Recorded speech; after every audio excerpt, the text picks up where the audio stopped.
coming up on show 525, a leaked email shows Tesla increasing production.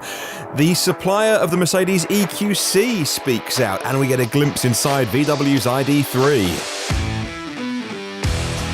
Well, those stories and many, many more coming up on today's podcast. Good morning, good afternoon, or good evening, wherever you're listening around the world. Welcome to EV News Daily, Thursday, 11th of July. Today, my name is Martyn Lee, and I go through every story that I can find to save you time. Thank you, as always, to myev.com. They do help me make this show, and they've been very busy over the last few months getting more and more people into used EVs in the USA. Of course, a new car would be very nice, wouldn't turn one of those down, but maybe a used EV is how you want to get into your first electric car. Maybe you're EV curious. Check out myev.com. Learning and selling and buying all along the way at the same time as well. Okay, let's kick off with a leaked email from Tesla, an internal email to employees dated July 9th from Jerome Guillen. Here's the president of automotive at Tesla. He said the company's making preparations to raise output at its factory in Fremont, California, reports Clean Technica. While we can't be too specific in this email, he says, I know you will be delighted with the upcoming developments, according to Jerome's email, which has been seen by Bloomberg, and they say this in a copy of the email but haven't put the whole thing online, so we're working from selected quotes here that Bloomberg chose to put out. The email went on to say the company has hit new records in all production lines for output and efficiency in the most recent quarter, both in Fremont and Nevada, and that quality is reaching record highs. I'll pop a link to Clean Technica in the show notes if you want to read more. Looks like an exciting time ahead for Tesla, and Jerome Guillen there teasing some big things. Now, what could those big things be? Maybe it's Model S and X production increasing. Now they've had their recent update with new motors and suspension, or maybe it's something to do with the Model 3, or maybe it's something to do with battery efficiencies and being able to supply batteries from the Nevada Gigafactory and then shipping them to the Fremont factory. I don't know what the current bottleneck is with Model 3. Maybe that's been solved, or maybe the exciting thing that was teased was that they were going to start making cars in China when a few months ago it was just a piece of wasteland. So we don't know what that exciting news is, but it's really exciting to hear that they are giving out positive messages at the moment. We want that from all EV makers, please. Well, the Auto Express Car of the Year 2019 was named yesterday, and congratulations to the team. Everyone that I've ever met and worked at Tesla are so behind the company's mission. They'll all be, the people that I know at Tesla will all be so delighted with this. The Auto Express Car of the Year is the Tesla Model 3. The Auto Express publication says that performance and range on the Model 3 are brilliant. Our tests prove that Tesla's claimed numbers when it comes to how far you can go on a charge, well, they're accurate. True, you might only fill up your petrol or diesel car every 500 miles or so, but the Model 3 Performance has 329 miles of range, and most people won't exceed that in a single day's driving, simply charging the car overnight to replenish that entire range for the next day. Even keen drivers can scratch away at the surface level to reveal the seed of a personality in the car. That's a big step for an electric vehicle that until now few have achieved. So congratulations to everyone who's worked hard at Tesla to get the Auto Express nod of approval. The car of the year in 2019 is the Model 3. In the USA, some people are very, very happy today because Tesla Model 3 drivers, actually in North America, can now use more than 3,200 CHAdeMO chargers if they have the new CHAdeMO adapter. You might be asking, why couldn't they use them before? Well, it simply wasn't available. According to the article today on Inside EVs by Mark Kane, it took some time, but with the latest firmware update, that's 2019.24.1, Tesla Model 3 owners can finally use the CHAdeMO adapter in North America. Well, the Model 3's been available in the US since mid-2017, but for the first 2 years, the Model 3 couldn't use CHAdeMO adapters. They have been available for the Model S and the Model X for years now. The only way to DC fast charge was using superchargers. Now, CHAdeMO chargers, just like all chargers, are in geographically certain areas. You might live near a CHAdeMO charger, but not CCS, or you might be lucky and live around lots of DC fast charging. But for those people who live near CHAdeMO chargers, or indeed those people that are going to use them on a road trip, yes, it's 50 kilowatt charge speeds. But again, it's really good news that you are given more chances to charge, more opportunities to plug in and get the juice that you really need.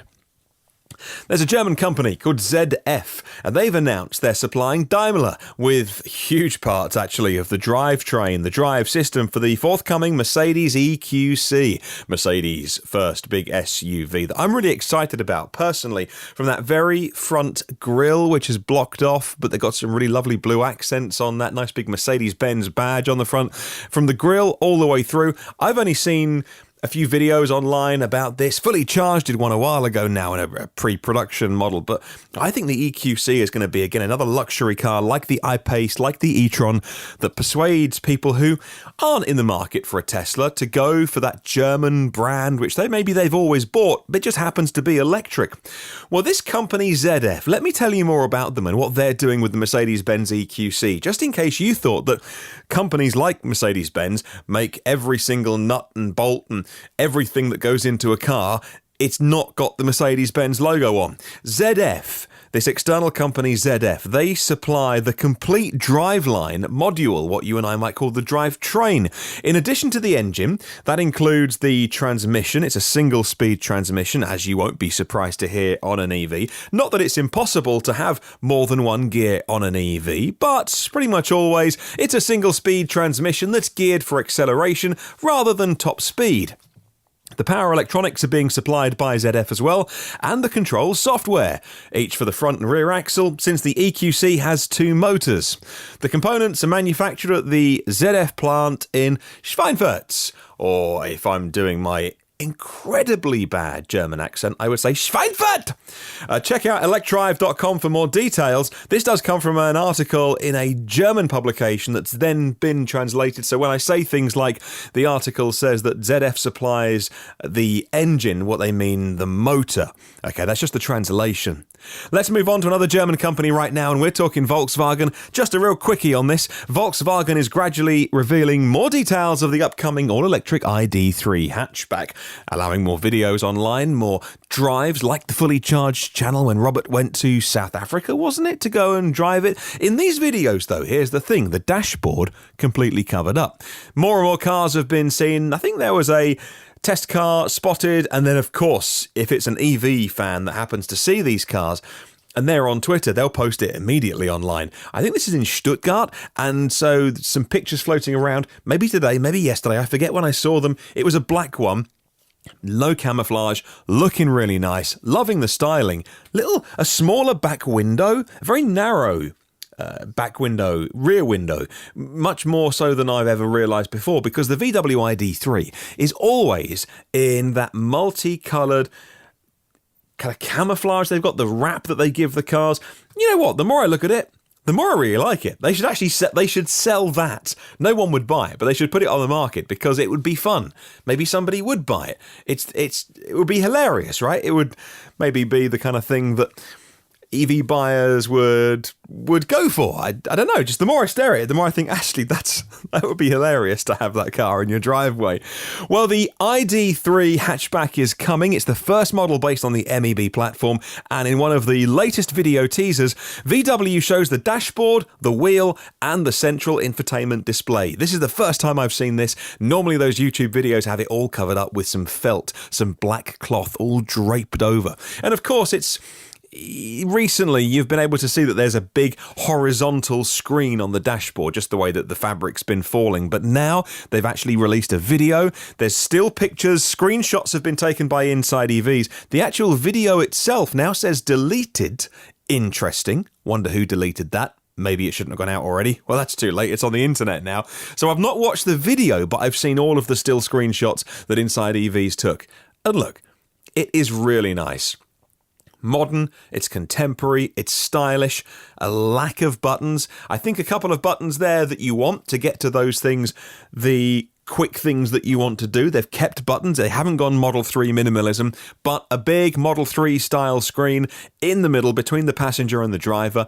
It's in landscape mode as well. I think the screen, I don't know. I think the screen looks a little smaller than Model 3, but of course the ID3 is going really big on voice technology. They're really promoting that, talking to your car, this really immersive head-up display that will beam things onto the windscreen as well. So maybe they don't need such a massive screen, but it looks really nice. Some silver, some very nice, looks like quality switchgear. As you can imagine, it looks very premium. It looks very luxury. And I'll pop a link in the show notes if you want to have a look for yourself. Talking ID3, let's talk pre-series production.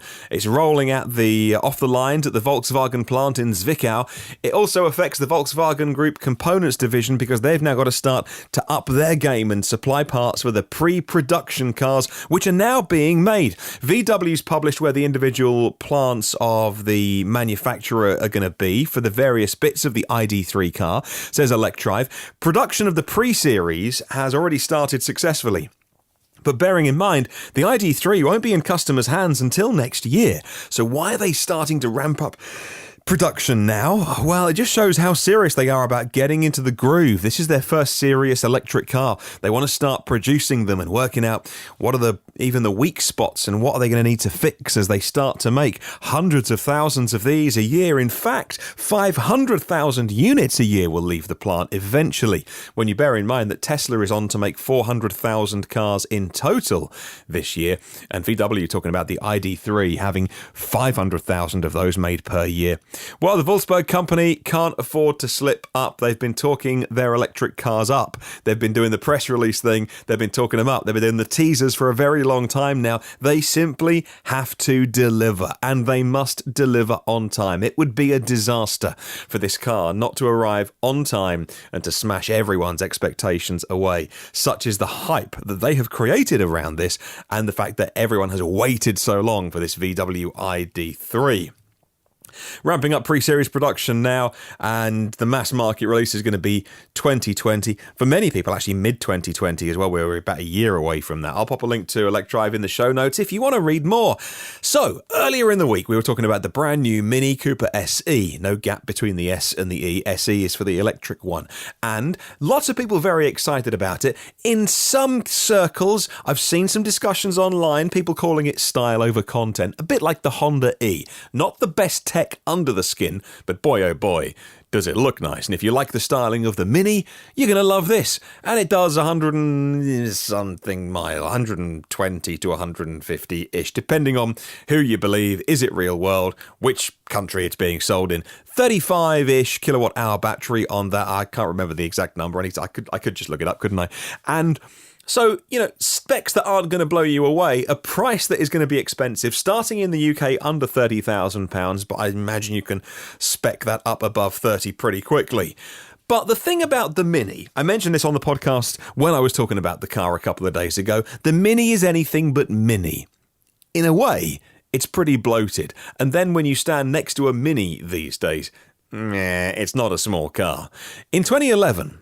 Mini showed off a concept of what was getting back to their roots of the Mini being a very small city car. They called it the Rocket Man concept. It was tiny and clever and exciting, and it felt like something that really captured the spirit of the original Mini back in the 1960s. Well, then they forgot all about it.